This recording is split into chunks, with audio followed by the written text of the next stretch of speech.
দেখেন আপনার কালো ওডেন সিস্টেম দিয়ে দিছে, আবার স্টার্টির সাথে একটা ধরার লিগে একটা সিস্টেম দিয়ে দিচ্ছে, তাহলে আপনি ঘুরে ঘুরে কাটা যায়। এখন আমরা ইঞ্জিনটা দেখাই, চলেন।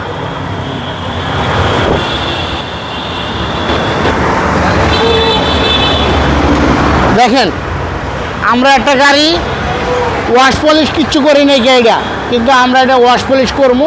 আমরা র অবস্থা আপনাকে দেখাইলাম। আসলে আরপি কার সেন্টার সবসময় ফ্রেশ গাড়ি কেনে, ফ্রেশ গাড়ি বিক্রি করে। এটা আমরা কোনো অ্যাক্সিডেন্ট ড্যামেজ হিস্টোরি কোনো গাড়ি আমরা কিনি না আর বেশিও না। আমরা এই গাড়িটার দাম চাইতেছি আমরা 15,80,000 টাকা। আপনারা আইলে জাহিদ হাসান রকি ভিডিও দেখে যদি আসেন আরপি কার সেন্টারে, যদি নাম বলেন, তাহলে আপনারা অল্প কিছু আপনারা ডিসকাউন্ট অবশ্যই পাবেন। আর আমাদের কাছে একু আছে 3টা, 2টা আছে 15, একটা আছে 14, আপনার 3টা একু আছে।